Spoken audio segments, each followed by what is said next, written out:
de alineación parental. El nombre parecería ser muy sofisticado. Y usted me dice, no entiendo nada, ni de síndrome, ni de alineación. Lo único que entiendo, parental y hasta un cierto punto. No se preocupe porque el título parece sofisticado, pero es bien sencillo. Así es que usted va a estar de acuerdo conmigo a medida que vayamos analizándolo. Entonces, como ustedes saben que a mí siempre me gusta darles a entender a ustedes el corazón de Dios, vamos a ver el significado de lo que es alineación parental. Y yo lo puse en proyección, ¿por qué? Cuando nosotros escribimos, vemos y escuchamos, nos quedan mucho más grabadas las cosas. Entonces, por eso, yo sé que muchos toman apunte, todos están escuchando, pero me gustaría que también al mismo tiempo lo puedan ver y puedan ver la definición. Muy bien. Síndrome de alineación parental, ¿qué es? Es un conjunto de síntomas que se producen en los hijos cuando la madre o el padre aplican diferentes estrategias para que rompan los lazos afectivos con el otro. Ya está sencillo, ¿no? ¿Ya lo vamos entendiendo? ¿Sí o no? ¿Están distraídos? ¿Están aquí o están impactados? Porque los veo como asombrados. Muy bien.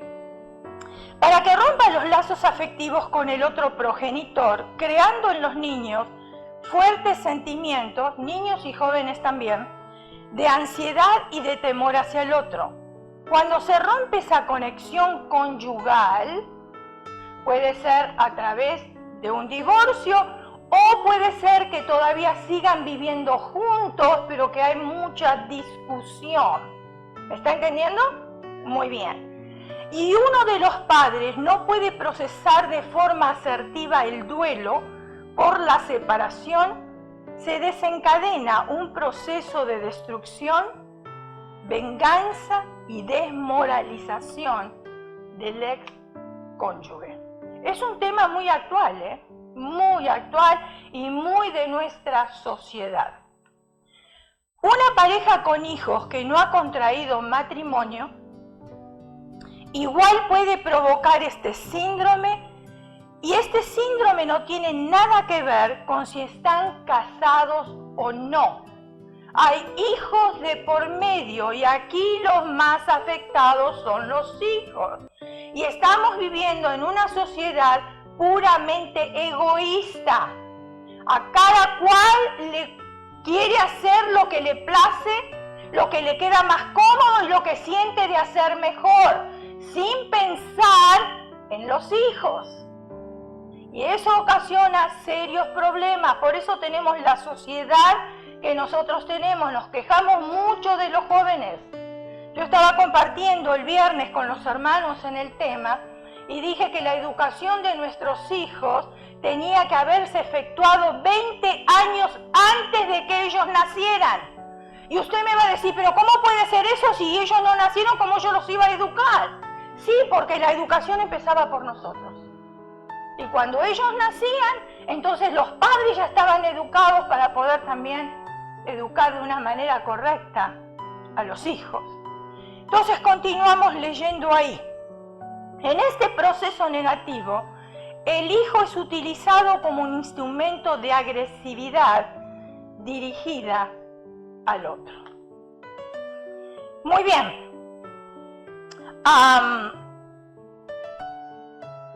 Yo quiero ser sensible también hacia aquellas familias que sus vidas corren peligro, porque sabemos que hay situaciones muy difíciles en los hogares, por personas que son violentas o que han sufrido abuso por parte de los padres, tanto sea sexual o físico, y que quizás tengan una orden de restricción. Estos casos son casos especiales y yo no quiero transmitirle a ustedes los casos especiales. ¿Por qué? Porque estos casos tienen que ser tratados individualmente. Lo que vamos a estar hablando hoy, lo que yo les quiero transmitir a ustedes, son los casos generales.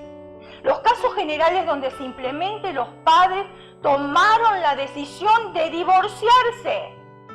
Cualquiera hubiese sido el motivo. Muchos se divorcian por incompatibilidad de caracteres, pensando en su propio beneficio y no pensando en los hijos. Ahora, muchas son las causas del síndrome de alienación parental.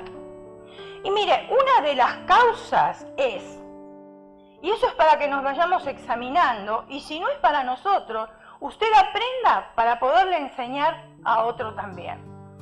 Una de las causas es envidia, venganza, celos y sentimientos posesivos.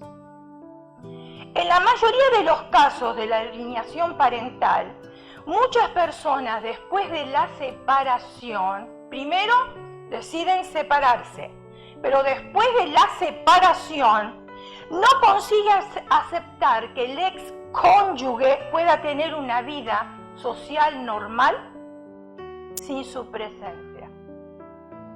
Generalmente, debido al sentimiento de odio, desea ver el fracaso del antiguo compañero o compañera en el ámbito social, profesional, financiero y también amoroso. Veamos algunos ejemplos prácticos de lo que es el síndrome de alienación parental para poderlo entender un poquito mejor. Por ejemplo, uno de los padres, aquí vamos a ver al papá, es hablarle mal al hijo de la madre.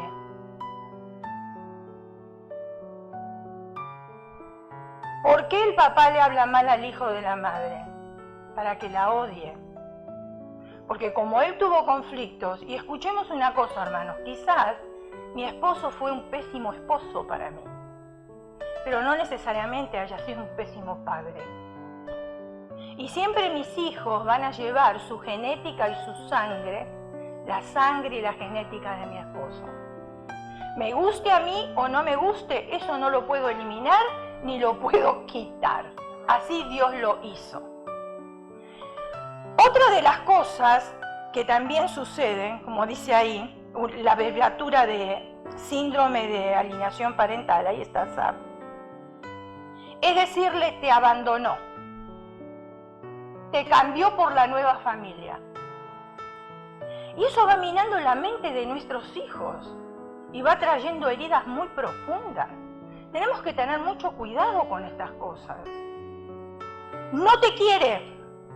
Tu papá no vale la pena. Sí, para mí no valía la pena, pero para mis hijos quizás sí valía la pena. Tu papá no vale nada. Nunca te llama. Solo piensa en él. Te rechazó. El espíritu de rechazos, hermanos, es un tema totalmente aparte y es un tema muy fuerte. El rechazo tiene muchos, pero muchos aliados. Es un espíritu que gobierna y destruye a la persona. No podemos nosotros minar la mente de nuestros hijos diciéndole que el padre o la madre los rechazaron. Nunca dio un peso por ti. Se olvidó de ti, no te compra nada. ¿Suena familiar todas estas cosas? ¿Usted lo escuchó alguna vez o no? Porque los veo paralizados, me están asustando. No te ama. Y podríamos continuar con la lista. Por ejemplo, le presentaré a mi nueva pareja como papá o mamá. Ella le dice a él, para herirlo en lo profundo. O él le dice a ella, para herirlo en lo profundo. Porque acá lo que quiere es herirlo. Si tuviera un puñal se lo clava. Pero como sabe que después va preso, mejor le hiero con mis palabras. La mato con mis palabras y bueno, me quedo libre, ¿verdad? Escuchen esto, que esto se hace muy común. Y si usted es parte de la familia de esa pareja, por favor no participe en esas cosas. Yo he escuchado decir, toda mi familia me apoya. ¿Qué tiene que ver la familia en una relación de dos? Tu familia te podrá ayudar a lo mejor económicamente o tu familia te podrá ayudar alentándote, pero no para destruir. Mi familia me apoya y hará que mis hijos jamás te recuerden. O sea que ahora no solo yo quiero minar la mente de mis hijos, sino que involucro a toda mi familia para que me ayuden a destruir a mi hijo. ¿Se dan cuenta? Porque yo mismo estoy ocasionando la destrucción de mis hijos. Por mi propio egoísmo, por querer yo sentirme bien. Entonces ella le dice a él o él le dice a ella, te demandaré y te denunciaré con falsos hechos y pruebas para encarcelarte. Y entonces así quitarte a mis hijos. ¿Es familiar o no es familiar? ¿Estoy diciendo algo fuera de la lógica? O si no, esta otra. Le negaré a tus hijos su identidad biológica. Ay, disculpe, mi hermana, porque los chicos se hacen un ADN y por más que usted le quiera negar, el ADN se lo confirma. Presten atención al consejo del manual de instrucciones, porque hablando nosotros con un matrimonio, hizo muchas preguntas. Entonces, una de las respuestas nuestras es, porque cuando uno quiere discutir por la palabra de Dios, puede encontrar muchos argumentos.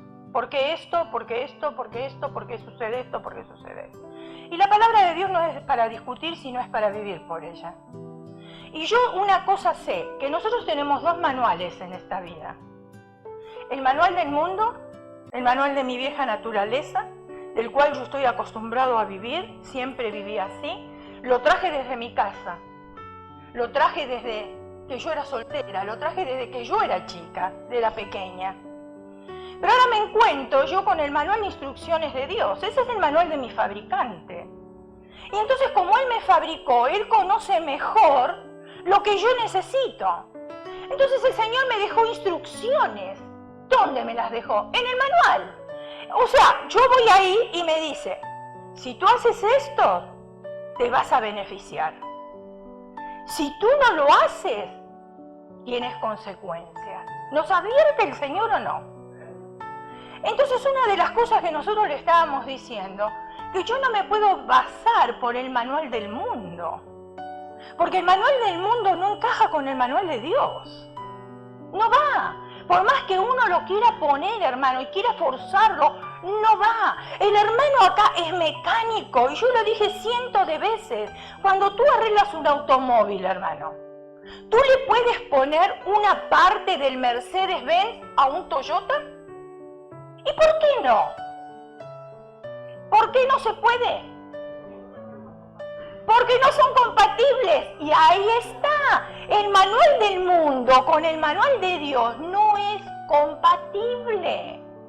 No funciona, no va. Entonces, si yo quiero arreglar mi vida, si yo quiero arreglar mi situación, yo no tengo que escuchar ni el manual de mis tíos, ni de mis abuelos, ni de mi familia, ni de nadie. Tengo que escuchar el manual de Dios, que es mi fabricante.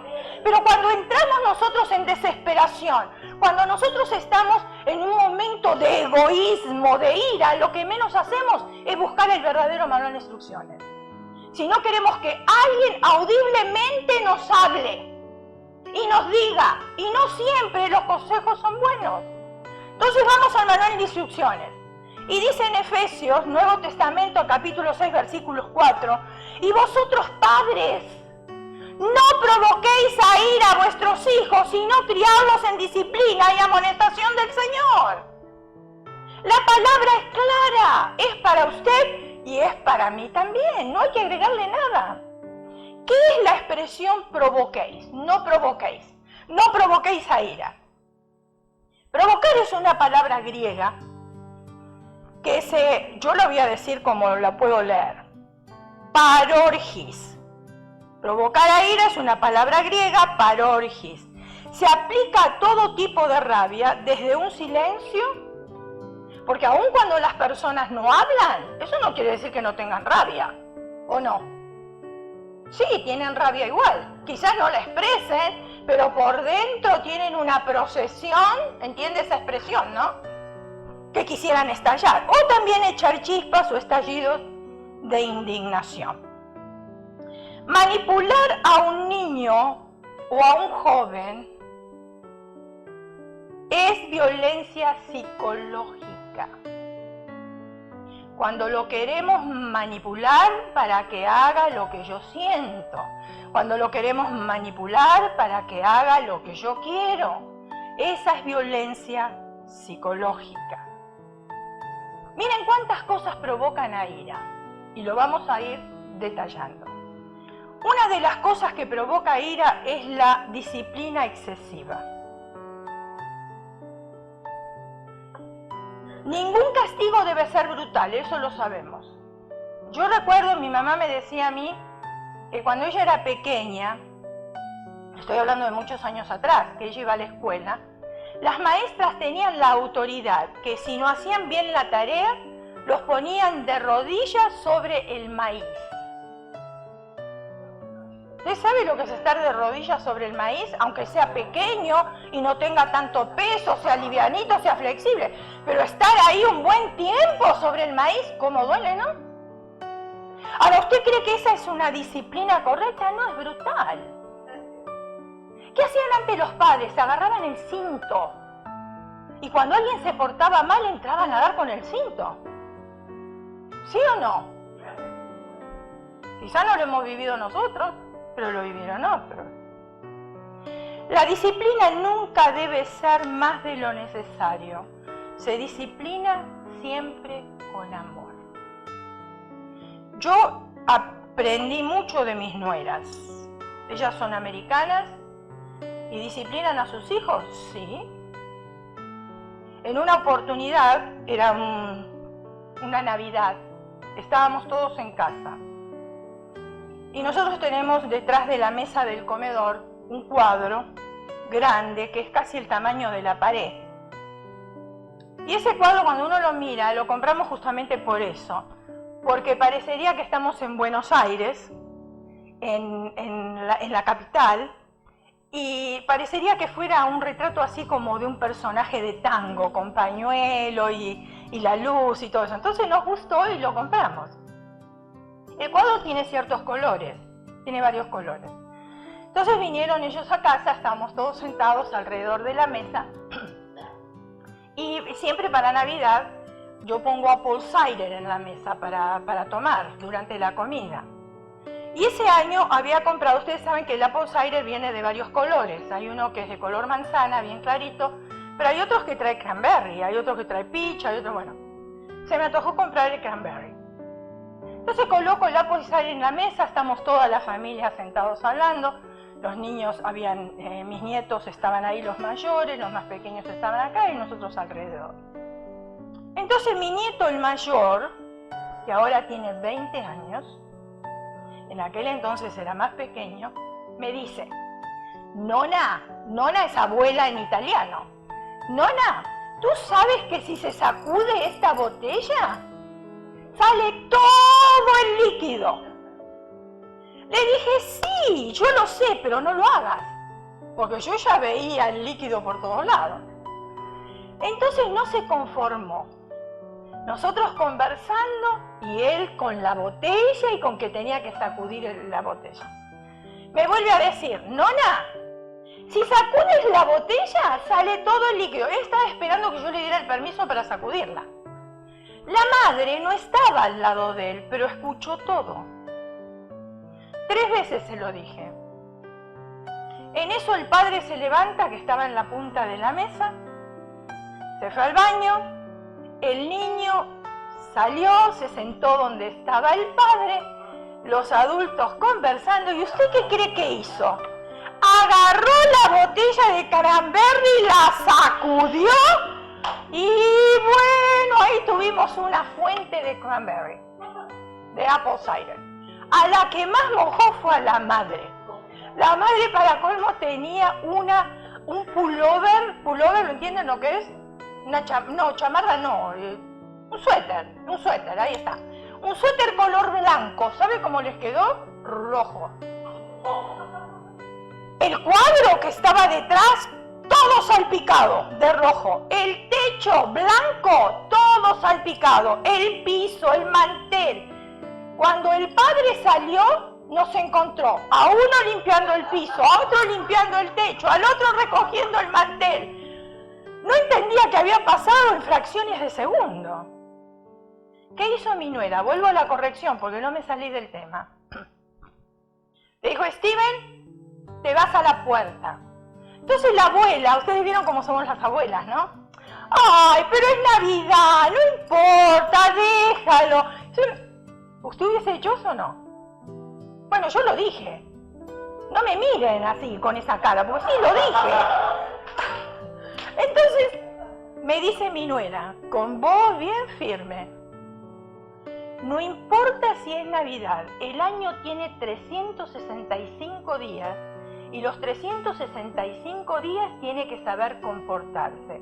Se le dijo 3 veces que no y lo hizo igual. Entonces yo calladita me vi más bonita. Y ella mandó a su hijo a la puerta. No lo disciplinó delante de todos nosotros. Lo mandó a la puerta, lo corrigió ahí, yo no sé qué es lo que le habrá dicho. Él entró bien mansito, sentadito, y ahí se quedó. Pero sí una cosa ellos hacen, que después que lo disciplinan le dicen, mirá a mamá en los ojos. ¿Sabes por qué te discipliné? Porque te amo. Dame un abrazo. Y así termina la disciplina. Y el niño lo entiende. Y no le hacen pasar vergüenza delante de nadie. ¿Está entendiendo lo que voy? O sea, hay que disciplinar, sí, pero siempre con amor. Muchos padres le dicen a sus hijos, no hagas eso porque Dios te va a castigar. ¿Usted lo escuchó? ¿Ese era el refrán que teníamos nosotros? ¿O no? No hagas eso porque Dios te va a castigar. O sea que nuestros padres nos mostraban a nosotros a un Dios déspota, no un Dios de amor, porque ese Dios que ellos conocían era el Dios que nos iba a castigar. Déjeme decirle algo, y esto grábeselo y apréndaselo de memoria. En la vida no hay premios ni castigos, hay consecuencias. ¿Acaso la palabra de Dios no nos enseña eso? Todas las decisiones que nosotros tomamos tenemos consecuencias, sean para bien o sean para mal. Muy bien, la disciplina inconsistente es provocar a ira. Ahora esta vamos a cambiar un poquito, es diferente. ¿Ya pudieron sacar la foto? ¿Sí? La disciplina inconsistente, ¿de qué se trata esto? Otros padres que provocan a sus hijos con una disciplina inconsistente. Por ejemplo, si usted pasa una infracción 3 veces que cometió el niño, que usted le dijo no lo hagas, y la pasó 3 veces por alto, no le quiso dar importancia porque pobrecito, es chiquitito y no entiende, y bueno, tenemos miles de excusas, pero quiere castigar al niño la 4ª vez, lo único que va a lograr es exasperar y confundir a la criatura. ¿Por qué? Porque no es consistente. Es una vez sí, una vez no. Y ellos son bien inteligentes, ellos saben hasta dónde nosotros llegamos. Sí lo saben. Cuando nuestros hijos vivían en la casa, y mi esposo le decían algo a mis hijos, lo conocían muy bien a él. Que se lo decía una vez y suficiente, 2 no se lo iba a decir, porque ya los iba a corregir. Entonces lo hacían rápido. Pero a mí me conocían de una manera diferente, más accesible. Entonces yo les decía algo y esperaban. ¿Sound familiar? ¿Suena familiar o no suena familiar? ¡Ve a limpiar el cuarto! Sí, ahora voy. ¿Ahora? ¿Será cuándo? ¿Cuándo es el ahora? Porque no van. Y entonces la segunda vez. Y ve a tirar la basura. Sí, ahora voy. Ahora ni limpió el cuarto ni tiró la basura. Y nosotros estamos ahí atrás. Entonces cuando mis hijos veían que yo hacía esto, que ya me sacaba la chancla, ya sabían que la paciencia se me había agotado. Entonces, ¿saben? Como soldaditos iban a hacer lo que tenían que hacer. Ya son bien inteligentes, nos prueban a nosotros. Entonces ellos saben, si los vamos a castigar, o se los vamos a pasar por alto. Falta de bondad es provocar a ira. He oído a padres decir cosas a sus hijos que quizás nunca se la hubiesen dicho a nadie. Hay padres crueles, hay padres permisivos. Los dos están mal, porque es ni uno ni el otro. Y la falta de bondad es una manera de aplastar al joven o al niño. Y eso provoca resentimiento. Por ejemplo, ¿cómo nos sentiríamos nosotros si nos dirían, especialmente nuestros padres, ¿para qué habrás nacido? Y nosotras las mujeres siempre decimos, eres igualito a la familia de tu padre. ¿O no? Esa es una manera de herir. Igualito a la familia de tu padre, porque la mía es mejor.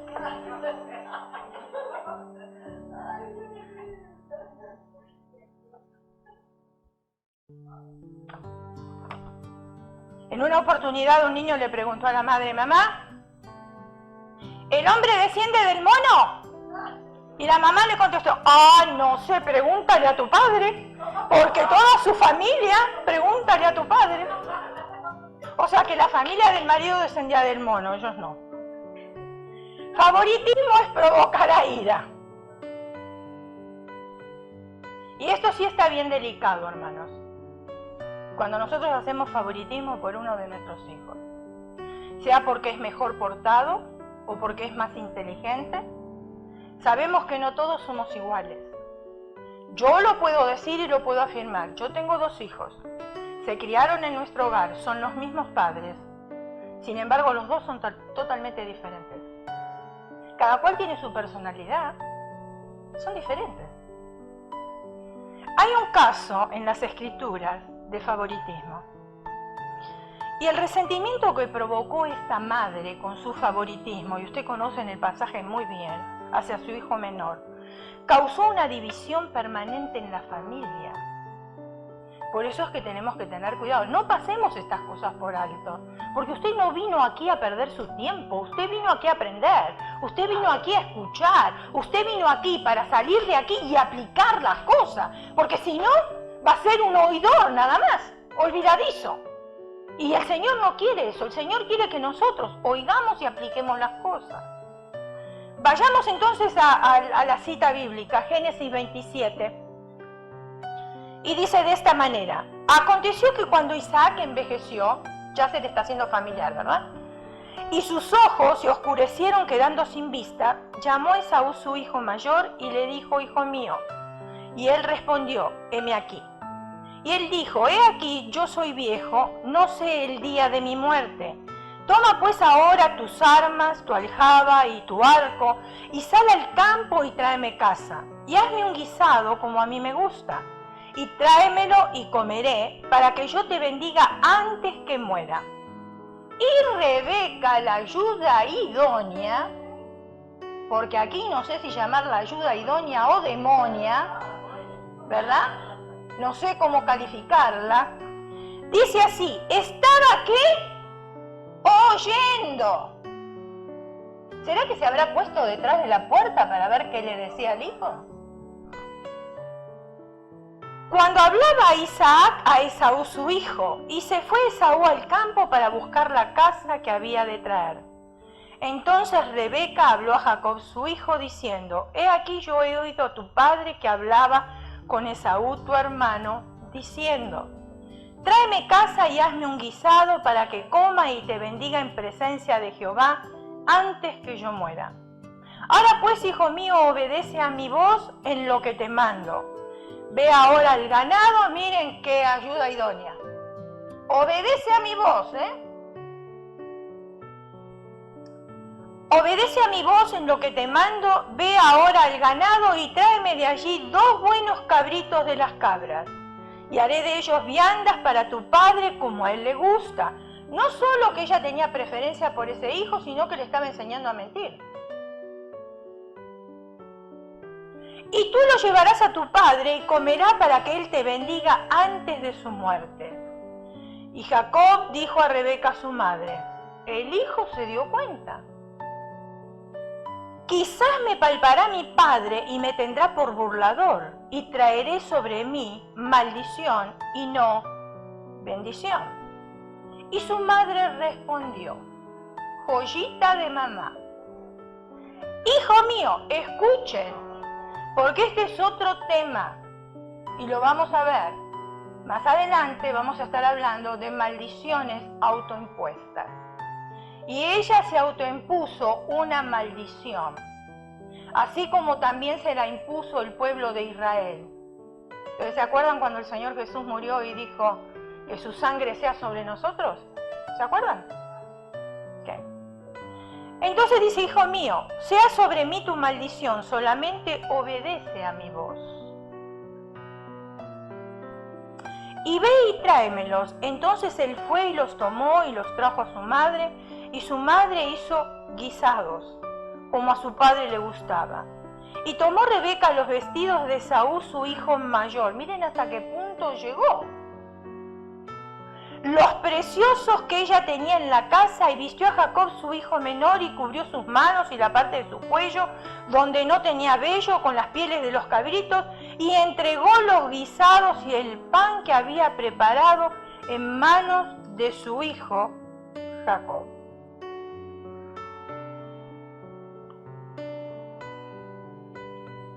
La sobreprotección, hermanos, también provocan ira. Cuidado con tener favoritismo en cuanto a nuestros hijos, pero la sobreprotección también provoca ira.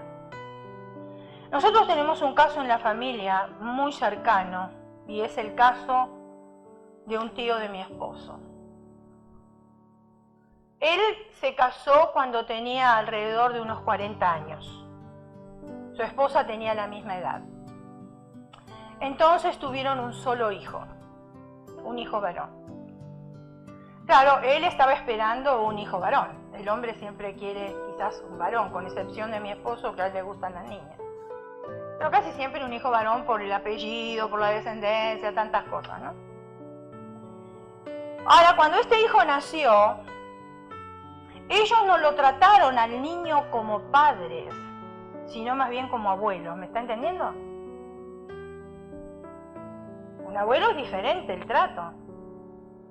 Si mis nietos vienen a mi casa, yo les quiero dar lo que a ellos les gusta para que pasen un buen tiempo, ¿o no?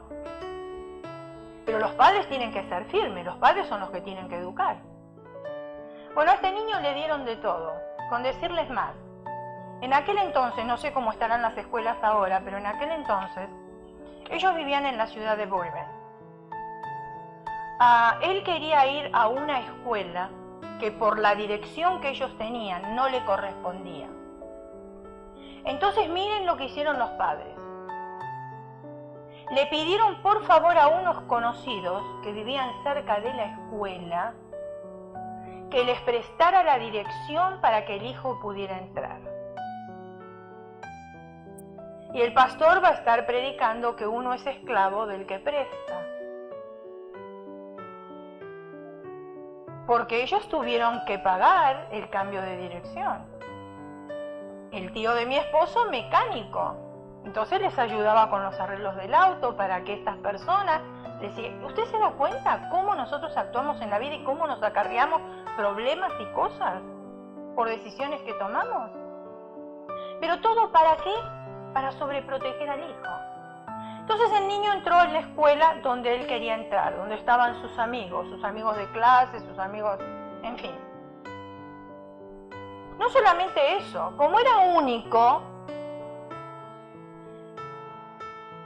cada vez que salía le decían, no te olvides de llevar tu chamarra. Tenía 23 años y todavía le seguían repitiendo que se llevara la chamarra.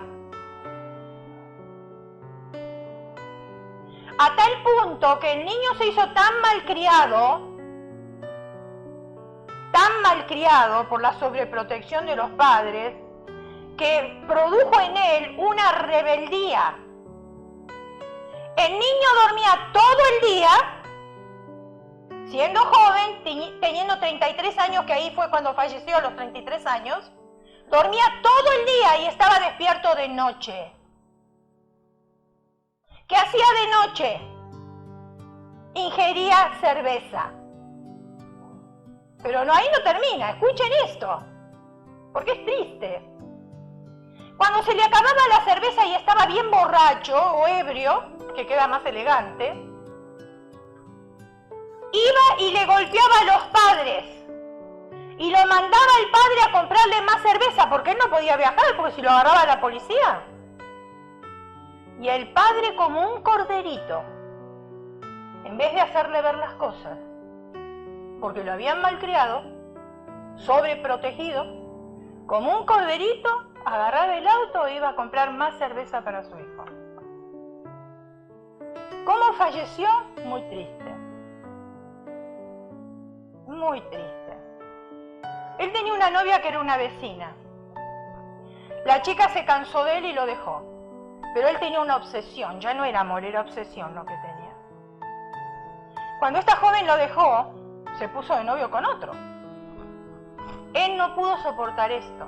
Iba y le rompía la ventana en la casa de los padres. No solamente eso, la seguía cuando la joven hacía ejercicio. Entonces le dijo al padre, yo quiero adelgazar. Y el padre le dijo, deja de comer. Ah, no, yo quiero adelgazar rápido, porque cuando voy a hacer ejercicio, me encuentro con mi novia y yo quiero que me vea delgado, entonces yo quiero una liposucción. De esto le estoy hablando años atrás, cuando recién se mencionaba la liposucción, que era bien peligroso. Tanto insistió, que le dieron el dinero para la liposucción. Se hizo la liposucción y el doctor le dijo, con estos medicamentos no puedes ingerir alcohol. Sí, doctor. Se fue a la casa, por aquí le entró y por ahí le salió. Tomaba medicamento, ingería alcohol. Tomaba medicamento, ingería alcohol. Entonces se empezó a sentir bien mal. Va a la casa de los padres porque él tenía un cuarto en la parte de atrás. Entra a la casa de los padres y le dice, yo me siento muy mal. Y como los padres estaban acostumbrados a verlo borracho, no hicieron nada.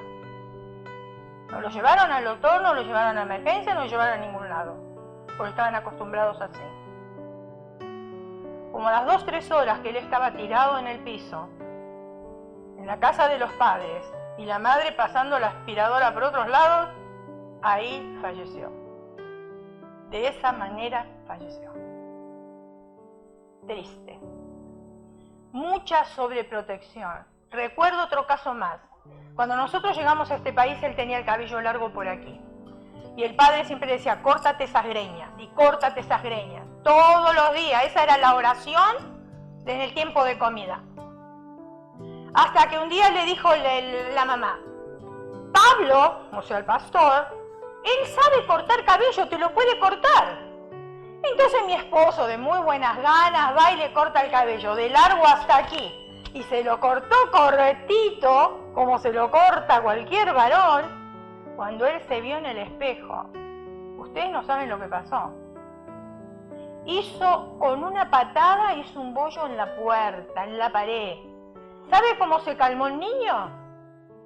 Cuando el padre vio que estaba tan desesperada esta criatura, 17 años, le dijo, vení. Porque hasta eso tenía el padre. Él era mecánico de autos deportivos, de autos caros, extranjeros. Y el padre ya le había comprado uno y se lo había guardado en el garage para el hijo. Escuche, aprenda de ejemplos de otro, no cometa errores. Le dijo, vení, acá están las llaves del auto, andá a darte una vuelta, se le pasó la rabieta.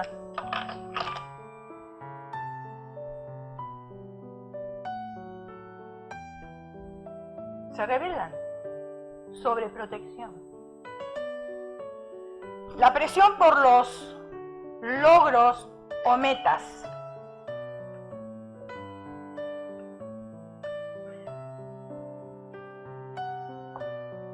Muchos padres presionan a sus hijos para que estudien lo que a ellos les gusta. ¿Sabe cuántos jóvenes frustrados hay? porque estudiaron lo que ellos no quieren ser? Muchos.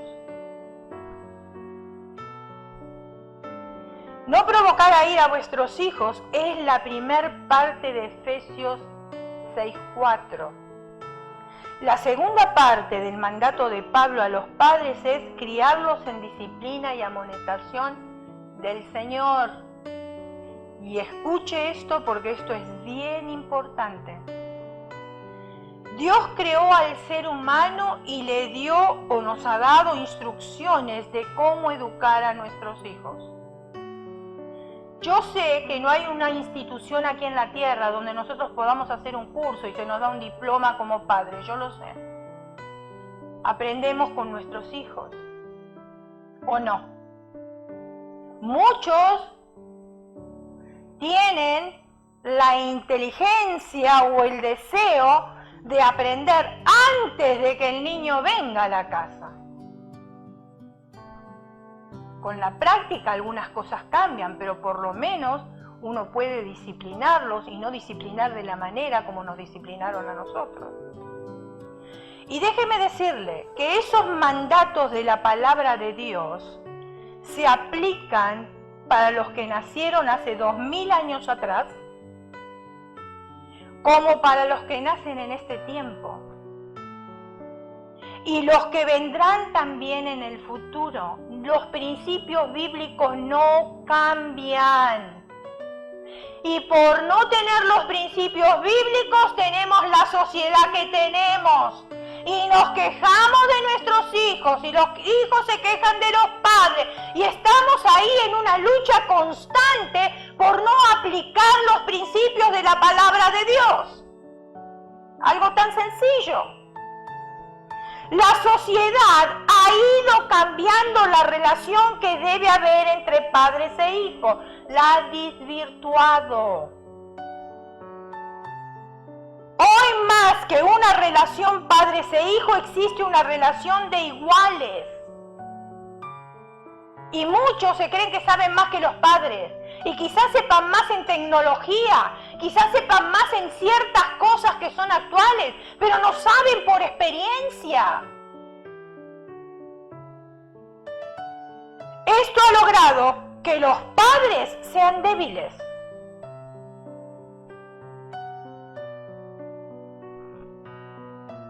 Hoy tenemos una sociedad débil, corrompida, consentidora, queriendo proteger el derecho de los niños.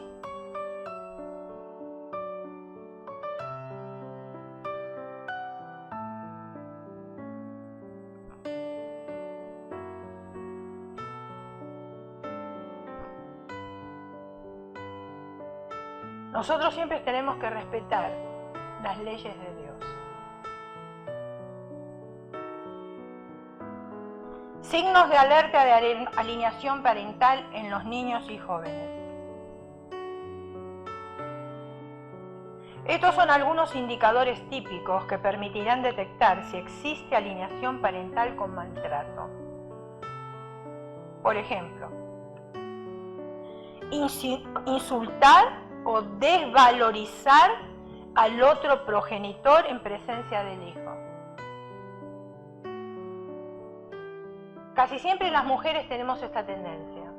Aprovechamos que haya algún extraño para hacer un comentario negativo. Negativo del esposo, aludiendo a cuestiones de pareja que no tienen nada que ver con el vínculo parental. Si el padre le dio una disciplina, quizás la disciplina no fue bien dada. Pero usted como ayuda idónea va a tener que respetar esa disciplina y después háblelo con su esposo. Pero no le quite la autoridad delante del niño.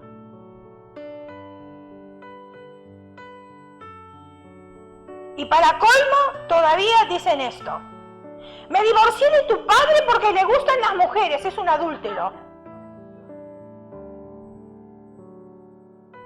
Él le dice, tu madre no me entiende, prefiere a su familia.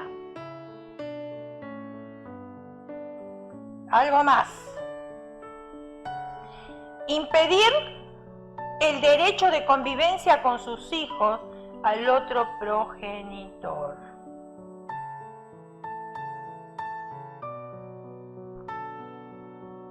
Lo primero que queremos hacer es castigar al otro para que no vea a sus hijos.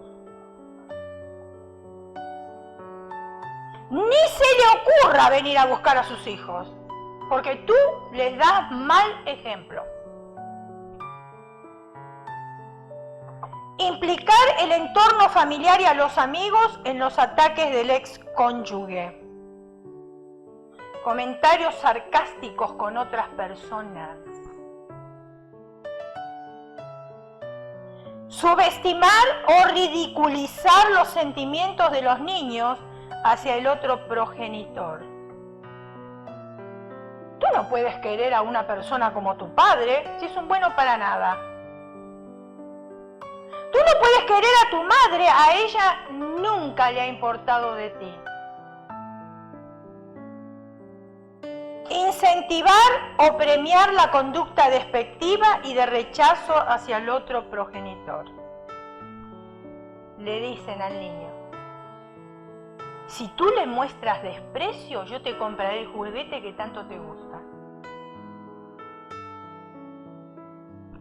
¿No tienes sentimiento acaso? ¿No te duele todo lo que estamos pasando por su culpa? Si tú se lo dices, te prometo que te haré tal o cual cosa. En ocasiones el aniñador es consciente de los actos que realiza. Lo que no es plenamente consciente es que está produciendo un daño psicológico y emocional en sus hijos. Según algunos expertos, estos niños o jóvenes pueden padecer turbaciones debido a sus propios procesos de razonamiento que han sido interrumpidos. Daños que provoca a los niños jóvenes y jóvenes de alineación parental. Estas son algunas de las consecuencias de manipular a los niños y los jóvenes mediante esto. Trastornos de ansiedad, respiración acelerada, enrojecimiento de la piel, sudoración, elevación del tono de voz, temblores, desbordamiento emocional son algunos de los síntomas del estrés que algunos niños manifiestan en el momento de las visitas con el progenitor rechazado. Trastornos en el sueño y en la alimentación, pesadillas, problemas para conciliar o mantener el sueño y trastornos alimenticios derivados de la situación que viven y no saben afrontar, son otros de los efectos que este síndrome puede causar en los niños. Trastornos de la conducta del niño o joven, causa de alineación parental, conducta agresiva. Cuando las visitas se hacen imposibles, las conductas agresivas pueden ser verbales como insultos o incluso físicas, teniendo que frenar la situación. Conducta de evitación de tipo ansioso que le indisponen y que tiene como consecuencia no realizar la visita. Dependencia emocional, cuando sienten miedo a ser abandonados por el progenitor con el que conviven, ya que saben y así lo sienten que su cariño está condicionado.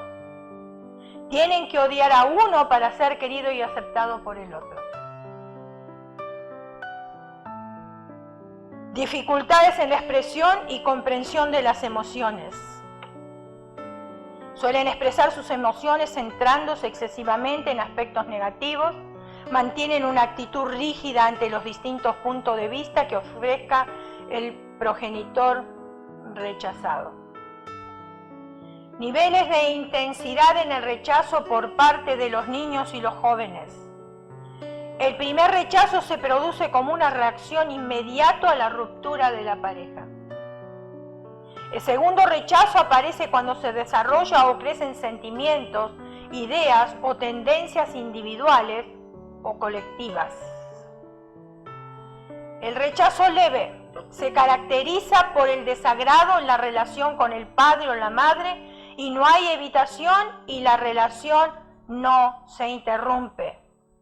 El rechazo se generaliza en torno familiar y la relación se mantiene por obligación, como dije, o se interrumpe. El rechazo interno o moderado se mide por el deseo de no ver al padre o a la madre y el niño niega todo afecto hacia él o ella y evita su presencia. El rechazo se generaliza a su entorno familiar y la relación se mantiene por obligación o se interrumpe. Permitamos que nuestros hijos desarrollen su propia personalidad. Los principios y valores se reafirman en nuestros hijos con el ejemplo que le brindamos. Ellos son inteligentes y ellos ven las cosas. No hace falta minarle la mente. Ellos mismos se hacen una idea de quién es uno y de quién es otro. Pero siempre uno tiene que decirle, él es tu padre o él es tu madre. No importa lo que haga, pero sigue siendo tu padre y sigue siendo tu madre.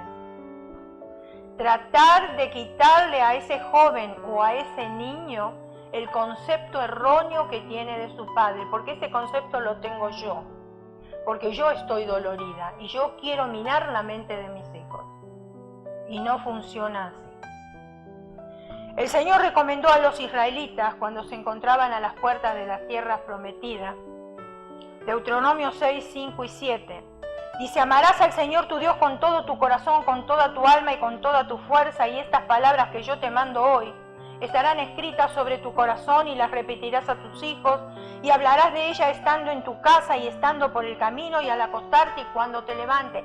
En todo tiempo, la palabra de Dios es una instrucción y una guía para un modelo de vida, un estilo de vida. El ejemplo que le demos a nuestros hijos ayuda a cimentar su personalidad.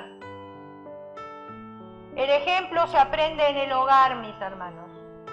No espere que ninguna institución pública le enseñe a sus hijos, porque no funciona así. Dios le dio los hijos a los padres para que ellos sean de ejemplo en su casa. Y ellos se mueven conforme a lo que ven en la casa. Si bien es cierto que en los 30 años últimos los psicólogos han sostenido discusiones en torno a si la personalidad está ligada a la estructura genética o si obedece a otros factores del ser humano, personalmente, hermanos, personalmente y con base bíblica y principios bíblicos, considero que nosotros edificamos la personalidad de nuestros hijos. Nosotros le formamos la personalidad. Enseñemos normas de conducta claras a nuestros hijos. El ejemplo es la mejor instrucción.